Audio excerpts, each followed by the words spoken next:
إن الحمد لله نحمده ونستعينه ونستغفره ونعوذ بالله من شرور أنفسنا ومن سيئات أعمالنا. من يهده الله فلا مضل له ومن يضلل فلا هادي له. وأشهد أن لا إله إلا الله وحده لا شريك له وأشهد أن محمدا عبده ورسوله. اللهم صل على محمد وعلى آل محمد كما صليت على إبراهيم وعلى آل إبراهيم إنك حميد مجيد. اللهم بارك على محمد وعلى آل محمد كما باركت على إبراهيم وعلى آل إبراهيم إنك حميد مجيد. أما بعد فإن خير الحديث كتاب الله وخير الهدي هدي محمد صلى الله عليه وسلم وشر الأمور محدثاتها وكل محدثة بدعة وكل بدعة ضلالة وكل ضلالة في النار. أعوذ بالله من الشيطان الرجيم. يا أيها الذين آمنوا اتقوا الله حق تقاته ولا تموتن إلا وأنتم مسلمون. يا أيها الناس اتقوا ربكم الذي خلقكم من نفس واحدة وخلق منها زوجها وبث منهما رجالا كثيرا ونساء واتقوا الله الذي تساءلون به والأرحم إن الله كان عليكم رقيبا. يا أيها الذين آمنوا اتقوا الله وقولوا قولا سديدا يصلح لكم أعمالكم ويغفر لكم ذنوبكم ومن يطع الله ورسوله فقد فاز فوزا عظيما. قابل صد احترام دوستوں اور بھائیوں، آج ماہ ذو الحج کی 30 تاریخ ہے اور کل باذن اللہ ماہ محرم کی پہلی تاریخ ہوگی. یوں ایک اسلامی ہجری سال کا اختتام ہو رہا ہے اور دوسرے اسلامی ہجری سال کی ابتدا ہو رہی ہے. جو سال ختم ہو رہا ہے یہ ہے 1443 ہجری اور جو شروع ہوگا وہ 1444 ہجری. میرے عزیز بھائیوں، یہ بات ہمیں 1443 سال پیچھے لے کے جاتی ہے اور ہمیں تاریخ اسلام کے ایک عظیم واقعہ کی یاد دلاتی ہے. یہ جو اسلامی ہجری تاریخ ہے اس کی ابتدا کب ہوئی، یعنی باقاعدہ تحریری طور پر اس کی ابتدا کب ہوئی؟ حضرت عمر رضی اللہ تعالیٰ عنہ کے دور خلافت میں. آپ جانتے ہیں کہ سیدنا عمر بن خطاب رضی اللہ تعالیٰ عنہ کے دور خلافت میں اسلامی مملکت کا دائرہ بہت وسیع ہو گیا تھا اور خلیفہ راشد حضرت عمر بن خطاب رضی اللہ تعالیٰ عنہ نے اپنے اپنے گورنروں کو ہدایات دینی ہوتی تھی اور خطابات لکھنے ہوتے تھے، لیٹرز لکھنے ہوتے تھے اور ان گورنروں نے بھی واپسی جواب لکھنا ہوتا تھا امیر المومنین عمر بن خطاب رضی اللہ تعالیٰ عنہ کے نام. سرکاری مراسلت ہوتی تھی، خط و کتابت ہوتی تھی، لیکن تاریخ نہیں ہوتی تھی اور یہ نہیں پتہ چلتا تھا کہ کون سا خط کس تاریخ کو لکھا گیا اور کس تاریخ کو روانہ کیا گیا، کس تاریخ کو وہ وصول ہوا. جیسے کہ یہاں پر آج کل ایک نظام ہے صادر اور وارد کا، کہ کون سا خطاب، کون سا لیٹر کس ڈیٹ کو جاری ہوا اور کون سا خطاب یا کون سا لیٹر کس تاریخ کو ہمارے پاس پہنچا. صادر اور وارد کی باقاعدہ تاریخ لکھی جاتی ہے. یہ نظام اس وقت نہیں تھا. سب سے پہلے اس نظام کو جس امیر المومنین نے، جس خلیفے نے جاری کیا وہ عمر بن خطاب رضی اللہ تعالیٰ عنہ. انہوں نے مشاورت کی کہ ہمیں اپنی اسلامی تاریخ جو ہے اس کو لکھنا چاہیے. سرکاری مراسلات کے اندر، خط و کتابت کے اندر تو ہمیں کہاں سے اس اسلامی تاریخ کی ابتدا کرنی چاہیے. کسی نے کہا اس کی ابتدا حضرت محمد صلی اللہ علیہ وسلم کے یوم ولادت سے کرنا چاہیے اور کسی نے کہا کہ اس کی ابتدا نبی کریم صلی اللہ علیہ وسلم کی وفات سے کرنی چاہیے، اور کسی نے کہا کہ نبی صلی اللہ علیہ وسلم کی بعثت سے اس کی ابتدا کرنی چاہیے۔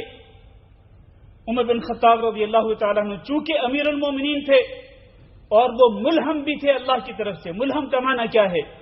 کہ اللہ رب العزت کی طرف سے ان کے دل میں الہام کیا جاتا تھا صحیح بات کا، درست موقف کا۔ خود رسول اکرم صلی اللہ علیہ وسلم کی حیات مبارکہ کے اندر کئی ایسے واقعات ہوئے کہ ادھر عمر بن خطاب رضی اللہ تعالیٰ عنہ اپنی ایک رائے کا اظہار کرتے تھے اور ادھر سے آسمان سے وحی نازل ہو جاتی تھی، وہ وحی بالکل عین اس کے مطابق ہوتی جو رائے عمر بن خطاب رضی اللہ تعالیٰ نے دی ہوتی تھی۔ یوں یہ ملہم تھے عمر بن خطاب رضی اللہ تعالیٰ عنہ، اللہ کی طرف سے الہام کیا جاتا تھا ان کو۔ نبی نہیں تھے، نبی پر وحی نازل کی جاتی ہے، لیکن الہام کسی بھی نیک انسان کو ہو سکتا ہے۔ اللہ تعالیٰ کسی نیک انسان کے دل میں کوئی بات ڈال دے، یہ ہو سکتا ہے، آج بھی ہو سکتا ہے۔ تو عمر بن خطاب رضی اللہ تعالیٰ نے فیصلہ کن انداز میں کہا کہ ہم اپنی اسلامی تاریخ کی ابتدا ہجرت مدینہ کے واقعہ سے کریں گے، اس لیے کہ یہ واقعہ وہ ہے جس نے حق اور باطل کے درمیان فرق کر دیا تھا۔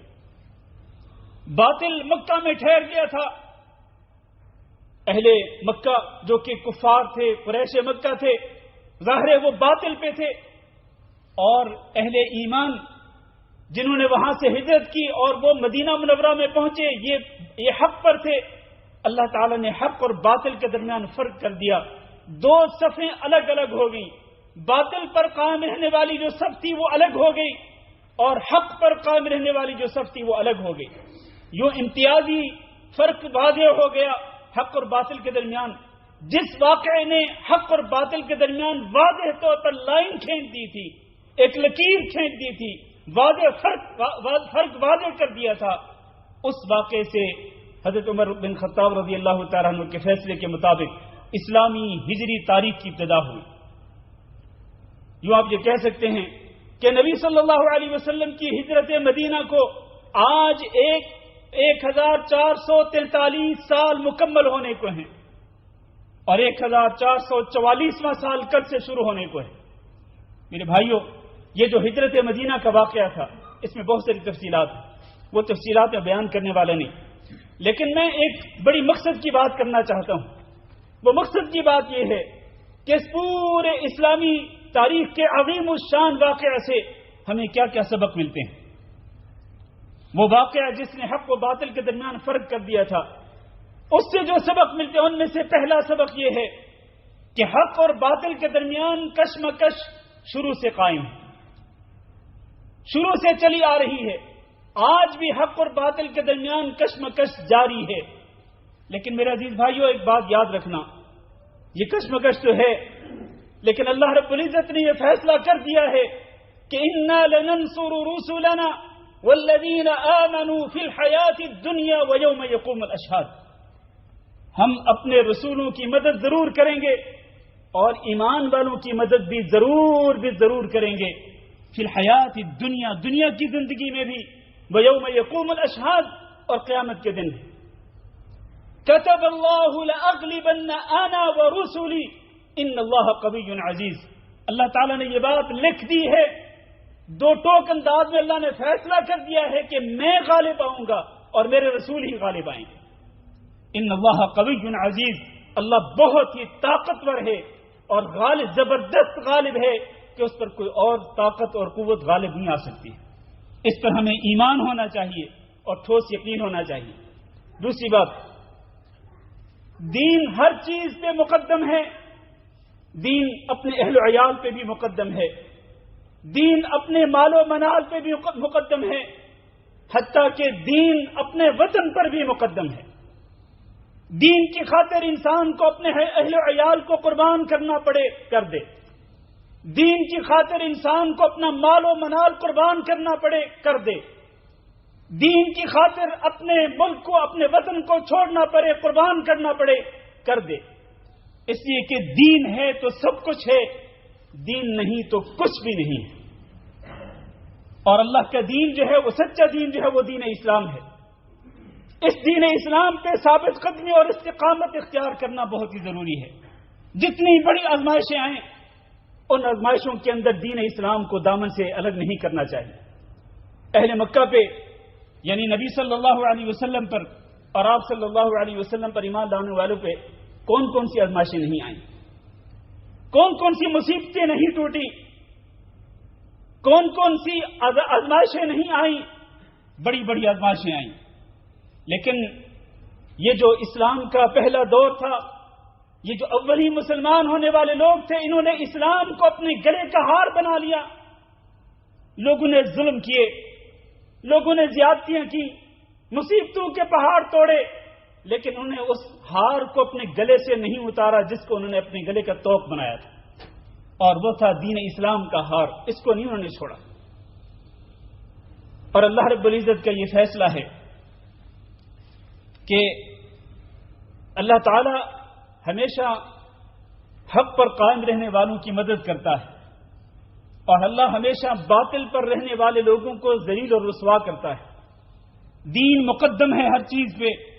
نبی صلی اللہ علیہ وسلم جب مکہ مکرمہ سے نکل رہے تھے تو آپ ایک پہاڑی کی بلندی پہ کھڑے ہو کر آپ نے کہا تھا, ما اطیبک من بلد واحبک الی, اے مکہ تو کتنا اچھا شہر ہے اور تو مجھے کتنا محبوب ہے, اس کا اندازہ بھی نہیں کر سکتے ہیں. مکہ مجھے تجھ سے بہت ہی زیادہ محبت ہے. ولولا ان قومک اخرجونی لما خرجت, اور اگر میری قوم مجھے یہاں سے نکلنے پہ مجبور نہ کرتی تو میں اے مکہ تجھے چھوڑ کے کبھی نہ جاتا. نبی صلی اللہ علیہ وسلم نے اس مکہ کو کیوں چھوڑا؟ مکہ میں اپنے اقربا, اپنے اہل و عیال کو کیوں چھوڑا؟ یہ ساری چیزیں اللہ کے نبی صلی اللہ علیہ وسلم نے کیوں قربان کی؟ اللہ کے دین کی خاطر. دین سب چیزوں پہ مقدم ہے. تیسری چیز, اللہ رب العزت ہمیشہ اپنے ماننے والوں اور اپنے دوستوں کی مدد کرتا ہے, اور اللہ ان کو بے یار و مددگار نہیں چھوڑتا. اللہ تعالیٰ نے فرمایا, وَإِذْ يَمْكُرُ بِكَ الَّذِينَ كَفَرُوا لِيُثْبِتُوكَ أَوْ يَقْتُلُوكَ أَوْ يُخْرِجُوكَ.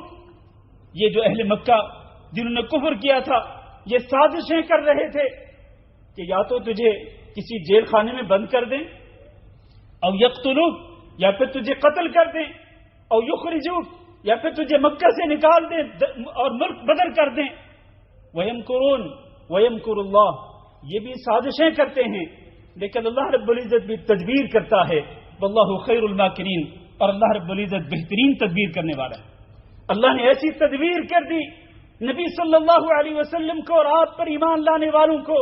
اللہ رب العزت نے مکہ مکرمہ سے باحفاظت نکال دیا اور ان کا باغ بیکا نہ ہو سکا. نبی صلی اللہ علیہ وسلم اور آپ پر ایمان لانے والے وہاں سے نکلے ہجرت کر کے, مکہ والے ان کا باغ بھی بیکا نہ کر سکے, ان کو کوئی نقصان نہ پہنچا سکے. اللہ تعالیٰ نے اپنے اوپر ایمان لانے والوں کی مدد کی. اللہ کی تدبیر ہی ہمیشہ کامیاب ہوتی ہے, اور دشمنوں کی سازشیں ہمیشہ ناکام ہوتی ہیں, اور دشمنوں کو ذلت اور رسوائی کا منہ دیکھنا پڑتا ہے. چوتھی بات یہ ہے, عزیز بھائیو ذرا غور سے سننا, انسان کو اللہ رب العزت پر سچا توکل اور بھروسہ کرنا چاہیے. توکل اور بھروسہ کریں تو اللہ رب العزت کبھی انسان کو بے یار و مددگار نہیں چھوڑتا ہے. الیس اللہ بکاف عبدہ, کہ اللہ اپنے بندے کو کافی نہیں ہے؟ اللہ یقیناً اپنے بندے کو کافی ہے. نبی کریم صلی اللہ علیہ وسلم نے اللہ رب العزت پہ سچا بھروسہ کیا. ابو بکر صدیق رضی اللہ تعالیٰ عنہ جو آپ کے رفیق سفر تھے, انہوں نے اللہ رب العزت پہ سچا توکل اور بھروسہ کیا. اللہ رب العزت نے ان کو بے یار و مددگار نہیں چھوڑا. آپ ذرا تصور کریں, غار ثور کے اندر نبی صلی اللہ علیہ وسلم نے پناہ لی ہوئی ہے, اور آپ کے ساتھ آپ کے رفیق سفر بھی ہیں ابو بکر صدیق رضی اللہ تعالیٰ عنہ. ابو بکر صدیق رضی اللہ تعالیٰ عنہ کہتے ہیں کہ وہ لوگ اس غار کے منہ پہ پہنچ گئے تھے, اور اگر ان میں سے کوئی شخص اپنے قدموں کی طرف دیکھ لیتا تو وہ یقیناً ہمیں بھی دیکھ لیتا. اور اس نے اور ابو بکر صدیق رضی اللہ تعالیٰ نے کہا تھا نبی صلی اللہ علیہ وسلم کو, اے اللہ کے نبی وہ تو اس غار کے منہ پہ پہنچ چکے ہیں, اگر وہ نیچے اپنی نظریں جھکائیں تو ہمارا ان کو پتہ چل جائے گا. لیکن نبی صلی اللہ علیہ وسلم کا اللہ پہ توکل اور بھروسہ دیکھیے.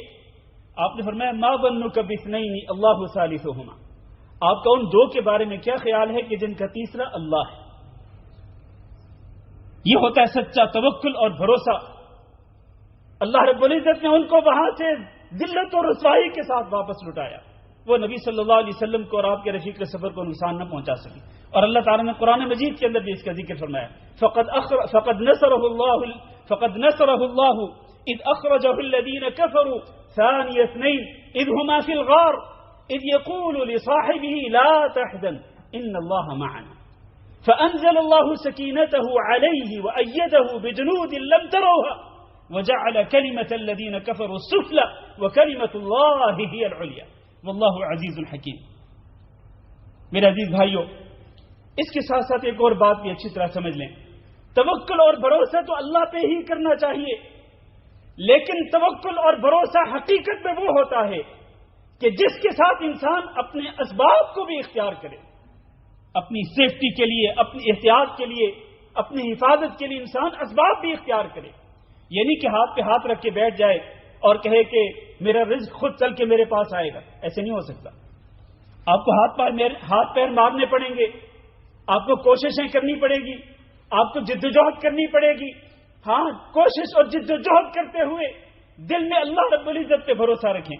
نبی صلی اللہ علیہ وسلم کو دیکھیں، آپ صلی اللہ علیہ وسلم نے مکہ مکرمہ سے نکلتے ہوئے جو اسباب اختیار کیے وہ اسباب کیا تھے؟ آپ صلی اللہ علیہ وسلم مکہ میں تھے، آپ کو جانا تھا مدینہ، گویا کہ آپ کا رخ شمال کی طرف ہونا تھا. لیکن آپ صلی اللہ علیہ وسلم کی تدبیر دیکھیں، ایک قائد اور ایک لیڈر کی تدبیر دیکھیں کہ آپ صلی اللہ علیہ وسلم نے دشمن کی آنکھوں میں دھول جھونکنے کی خاطر آپ صلی اللہ علیہ وسلم نے رخ کیا جنوب کی طرف. آپ کو پتا ہے کہ مکہ میں جو غار ثور ہے وہ جنوب کی طرف ہے، نہ کہ شمال کی طرف. جنوب کی طرف گئے نبی صلی اللہ علیہ وسلم، اور جنوب میں غار میں جا کر نبی صلی اللہ علیہ وسلم نے 3 دن کے لیے پناہ لی. پھر نبی صلی اللہ علیہ وسلم نے ابو بکر صدیق رضی اللہ تعالیٰ عنہ کو حکم دیا تھا کہ 2 اونٹ تیار رکھو. یہ ایک سبب ہے اسباب میں سے. اسی طرح آپ صلی اللہ علیہ وسلم نے اور ابو بکر صدیق نے ایک گائیڈ کو ہائر کیا تھا، اجرت پہ لیا تھا، جس کو راستوں کا علم تھا. آپ نے اجرت پہ اس کو ہائر کیا تھا. اور اسی طرح نبی صلی اللہ علیہ وسلم نے اس سفر کے لیے زاد راہ بھی لیا تھا. زاد راہ، سفر خرچ، وہ بھی لے لیا تھا نبی صلی اللہ علیہ وسلم نے اپنے ساتھ. یہ سارے اسباب اختیار کرنے کا معنی کیا ہے؟ معنی یہ ہے کہ دل میں توکل اور بھروسہ تو اللہ پہ ہی کریں، لیکن ظاہری جو اسباب ہیں وہ بھی انسان کو اختیار کرنے چاہیے. میرے عزیز بھائیوں، ہجرت کے اسباب میں سے ایک سبب یہ بھی ہے کہ جب نبی صلی اللہ علیہ وسلم مدینہ منورہ پہنچے، میں بات مختصر کرتا ہوں، مدینہ منورہ پہنچتے ہیں نبی صلی اللہ علیہ وسلم، تو مدینہ کے انصار نے محبت کے اور پیار کے اور قربانی اور ایثار کے جو پھول نچھاور کیے ان مہاجرین کے لیے، اس مہاجر قافلے کے لیے، اللہ کی قسم اس جیسی مثالیں نہ آج مل سکتی ہیں، نہ قیامت تک وہ مثالیں ہمیں سامنے آ سکتی ہیں ہمارے سامنے. اس لیے کہ ان لوگوں نے ایثار اور قربانی کی عظیم مثالیں قائم کی تھی. حتیٰ کہ اگر ایک شخص کے پاس 2 بیویاں ہیں تو اس نے اپنے مہاجر بھائی کو کہا کہ دیکھو بھائی، میرے پاس 2 بیویاں ہیں، ان میں سے ایک جس کو تم پسند کرتے ہو میں اس کو طلاق دے دیتا ہوں، اس کی عدت گزرے گی، تم مجھ سے شادی کر لینا. اپنی جائیدادیں وہ آدھی تقسیم کر دی. ایک انصاری صحابی نے اپنے مہاجر بھائی کے ساتھ کہ یہ آدھی پراپرٹی میری، آدھی پراپرٹی تمہاری. کوئی پیسہ نہیں لیا، صرف اللہ کی رضا کی خاطر. جو ان کے پاس پیسہ تھا، سونا چاندی کے جو سکے تھے، انہوں نے آدھے کر لیے. انصار مدینہ نے اپنے مہاجر بھائیوں کے ساتھ. اللہ تعالیٰ نے قرآن مجید کے اندر ان کا ذکر کیا، والذین تبوؤوا الدار والایمان من قبلہم يحبون من هاجر إليهم ولا يجدون في صدورهم حاجة مما أوتوا ويؤثرون على أنفسهم ولو كان بهم خصاصة. ان لوگوں نے ایثار اور قربانی کی عظیم مثالیں قائم کی. آج تو نفسی کا عالم ہے نا، ہر بندہ اپنی ذات کے لیے سوچتا ہے، کسی کو کسی مسلمان بھائی کی فکر نہیں ہے الا قلیل. میرے بھائیوں، اس سے ہمیں یہ سبق ملتا ہے کہ مسلمانوں کو آپس میں محبت اور اخوت کے اور بھائی چارے کے تعلقات کو فروغ دینا چاہیے. محبت اور انس و پیار کی فضا جو ہے وہ پیدا کرنی چاہیے. آخری بات یہ ہے، اس عظیم واقعے سے ایک سبق یہ بھی ملتا ہے کہ نبی صلی اللہ علیہ وسلم جب مدینہ منورہ میں پہنچے تو آپ نے آتے ہی سب سے پہلے جو کام کیا تھا وہ کیا تھا؟ آپ نے مسجد نبوی کی تعمیر کی تھی. اور آپ دیکھیں نبی صلی اللہ علیہ وسلم ہجرت کر کے تشریف لا رہے ہیں مدینہ منورہ کے اندر. مہاجر کے پاس کیا ہوتا ہے؟ مہاجر تو اپنے سب کو چھوڑ کے آیا، لیکن وہ جو جگہ تھی جہاں پر مسجد بنانی تھی، دو صحابہ کرام، دو بھائی تھے جن کی وہ جگہ تھی. نبی صلی اللہ علیہ وسلم نے ان سے بات چیت کی اور آپ نے فرمایا کہ یہ جگہ تم مجھے بیچ دو. انہوں نے کہا اللہ کے رسول ہم اس کو وقف کرتے ہیں، ہبہ کرتے ہیں مسجد کے لیے، اللہ کے گھر کے لیے. آپ نے فرمایا نہیں، آپ نے اس جگہ کا سودا کیا، اس جگہ کو خریدا نبی صلی اللہ علیہ وسلم نے اپنے پیسوں کے ساتھ، اور پھر اس جگہ پہ نبی صلی اللہ علیہ وسلم نے مسجد بنانے کا فیصلہ کیا. اور جب مسجد بنائی جا رہی تھی تو نبی صلی اللہ علیہ وسلم خود اس مسجد کی تعمیر میں آپ اینٹیں اٹھا کے لاتے تھے اور گارا اٹھا کے لاتے تھے. آپ صلی اللہ علیہ وسلم نے خود اپنے ہاتھوں اس اللہ کے گھر کی تعمیر کی، اور پھر یہ اللہ کا گھر بنا. یہ صرف مسجد نہیں تھی، یہ صرف نماز پڑھنے کی جگہ نہیں تھی، بلکہ یہیں پہ نبی صلی اللہ علیہ وسلم نے اپنی مجلس شورا بنائی ہوئی تھی. مجلس شورا کے تمام فیصلے اسی مسجد کے اندر ہوتے تھے. اسلامی فوجوں کی روانگی کے سارے فیصلے اسی مسجد کے اندر ہوتے تھے. مشاورت ہوتی تھی تو یہیں پر ہوتی تھی. بڑے بڑے فیصلے اسلامی مملکت کے متعلق اسی مسجد کے اندر ہوتے تھے. یہاں سے اسلام کی دعوت کا چشمہ پھوٹا اور یہاں پر لوگ اکٹھے ہوتے تھے اللہ کا دین سیکھنے کے لیے. تو مسجد جو ہے یہ اللہ رب العزت کا گھر ہے. اور میرے بھائیو، نبی صلی اللہ علیہ وسلم نے فرمایا کہ جو شخص صبح کے وقت یا شام کے وقت اللہ کے گھر کی طرف جاتا ہے، اللہ اس کے لیے جنت کے اندر میزبانی تیار کرتا ہے. اللہ اس کے لیے مہمانی تیار کرتا ہے. اللہ خود میزبان اور اپنے مہمانوں کے لیے جو اس کے گھر کے اندر آئے، اللہ ان کے لیے جنت کے اندر مہمانی تیار کرتا ہے. جنت کی نعمتیں اللہ رب العزت تیار کرتا ہے ایسے مہمانوں کے لیے جو اللہ کے گھروں کے اندر آئے. آپ لوگ خوش نصیب ہیں، آپ اللہ کے مہمان ہیں، اللہ کے مہمان. اور اللہ اکرم الاکرمین ہے. اللہ تو اپنے گناہگار بندوں کو خالی دامن نہیں بھیجتا، اور آپ تو اللہ کے نیک بندے ہیں، اللہ کے گھروں کے اندر آتے ہیں. اللہ کی رحمت کے امیدوار بنے، اور آپ اللہ تعالیٰ سے امید رکھیں کہ اللہ رب العزت سارے کے سارے گناہوں کو معاف کر دیتا ہے. لیکن شرط یہ ہے کہ بندہ سچے دل کے ساتھ اللہ تعالیٰ کی طرف توبہ کر لے، رجوع کر لے. اللہ تعالیٰ سے دعا کرتے ہیں کہ اللہ ہمیں یہ ساری باتیں سمجھنے کی توفیق دے، اور اللہ ہم سب کو ان باتوں پہ عمل کرنے کی توفیق دے.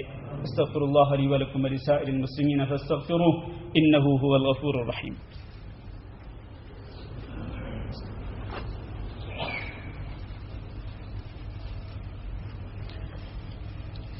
إن الحمد لله نحمده ونستعينه ونستغفره ونعوذ بالله من شرور أنفسنا ومن سيئات أعمالنا. من يهده الله فلا مضل له ومن يضلل فلا هادي له. وأشهد أن لا إله إلا الله وحده لا شريك له وأشهد أن محمدا عبده ورسوله. اللهم صل على محمد وعلى آل محمد كما صليت على إبراهيم وعلى آل إبراهيم إنك حميد مجيد. اللهم بارك على محمد وعلى آل محمد كما باركت على إبراهيم وعلى آل إبراهيم إنك حميد مجيد. عزیز بھائیو اور دوستو،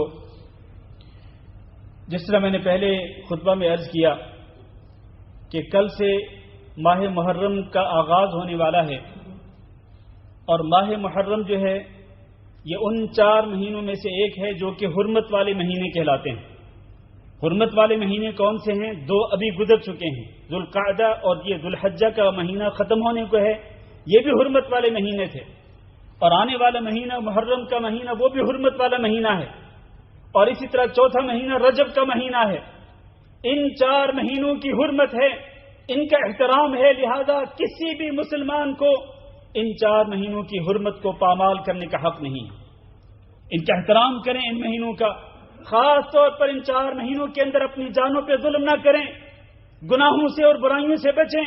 حضرت ابن عباس رضی اللہ تعالیٰ عنہ کہا کرتے تھے یہ جس طرح اللہ رب العزت کچھ خاص موقعوں پر نیکیوں کے اجر و ثواب میں اضافہ کر دیتا ہے، بالکل اسی طرح سے کئی برائیوں اور نافرمانیوں کے گناہ کے اندر بھی اضافہ ہو جاتا ہے، گناہ بھی بڑھ جاتا ہے کئی خاص موقعوں پر. ان موقعوں میں سے ایک موقع یہ حرمت والے 4 مہینوں کا بھی ہے. ان 4 مہینوں کے اندر اگر آپ برائی کریں گے، اگر آپ اللہ رب العزت کی نافرمانی کریں گے، اگر آپ رسول اللہ صلی اللہ علیہ وسلم کی نافرمانی کریں گے تو اس کا گناہ دیگر مہینوں سے زیادہ ہوگا. لہذا ہمیں ان مہینوں کے اندر اپنی جانوں پہ ظلم نہیں کرنا چاہیے. اللہ تعالیٰ نے اسی کا حکم دیا قرآن مجید کے اندر، ان عدة الشهور عند الله 12 شهرا في كتاب الله يوم خلق السماوات والأرض منها 4 حرم ذلك الدين القيم فلا تظلموا فيهن أنفسكم. ان 4 مہینوں کے اندر خاص طور پر اپنی جانوں پہ ظلم نہیں کرنا، یعنی گناہوں سے بچنا ہے اور برائیوں سے اپنے دامن کو بچانا ہے. میرے بھائیوں، یہ جو گناہ ہوتے ہیں اور یہ جو برائیاں ہوتی ہیں، ان کی وجہ سے اللہ رب العزت ناراض ہوتا ہے.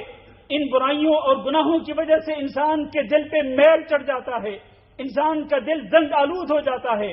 لہذا ہمیں چاہیے، ہم گناہ گار تو ہیں ہی، لہذا ہم اس میل کو، اس زنگ کو ختم کرنے کے لیے اللہ کی طرف رجوع کریں اور استغفار کریں، اللہ رب العزت کی اطاعت و فرمانبرداری کریں.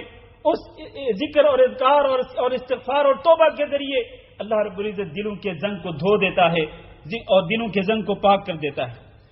آخری بات یہ میرے عزیز بھائیوں کہ یہ جو مہینہ ہے، اس کے بارے میں نبی صلی اللہ علیہ وسلم نے فرمایا کہ افضل الصیام بعد رمضان شہر اللہ المحرم، کہ سب سے افضل روزے جو ہیں رمضان کے مہینے کے بعد وہ اللہ کے مہینے محرم کے روزے ہیں. اور اس میں آپ اندازہ کریں کہ نبی صلی اللہ علیہ وسلم نے اس مہینے کو، ماہ محرم کو شہر اللہ کہا، اللہ کا مہینہ. حالانکہ سارے مہینے اللہ کے ہیں، لیکن خاص طور پر محرم کے مہینے کو اللہ کا مہینہ قرار دینا اس بات کی دلیل ہے کہ یہ مہینہ جو ہے یہ بڑی عظمت والا مہینہ ہے، بڑی برکتوں والا مہینہ ہے. لہذا نبی صلی اللہ علیہ وسلم نے رمضان کے بعد سب سے افضل روزے ماہ محرم کے روزے قرار دیے. تو جس کو جتنی استطاعت دے اللہ رب العزت، اپنی توفیق اور اپنی استطاعت کے مطابق زیادہ سے زیادہ روزے بھی رکھنے چاہیے اس مہینے کے اندر. اللہ تعالی ہم سب کو توفیق دے. اللهم اغفر لنا وللمؤمنين والمؤمنات وللمسلمين والمسلمات الأحياء منهم والأموات. اللهم إنا نسألك العفو والعافية والمعافاة الدائمة في الدنيا والآخرة. اللهم إنا نسألك رضاك والجنة ونعوذ بك من سخطك والنار. اللهم فرج هم المهمومين ونفس كرب المكروبين واقض الدين عن المدينين واشف مرضانا ومرضى المسلمين. اللهم آمنا في أوطاننا واجعل هذا البلد آمنا مطمئنا وسائر بلاد المسلمين. عباد الله، إن الله يأمر بالعدل والإحسان وإيتاء ذي القربى وينهى عن الفحشاء والمنكر والبغي يعظكم لعلكم تذكرون. سبحان ربك رب العزة عما يصفون وسلام على المرسلين والحمد لله رب العالمين.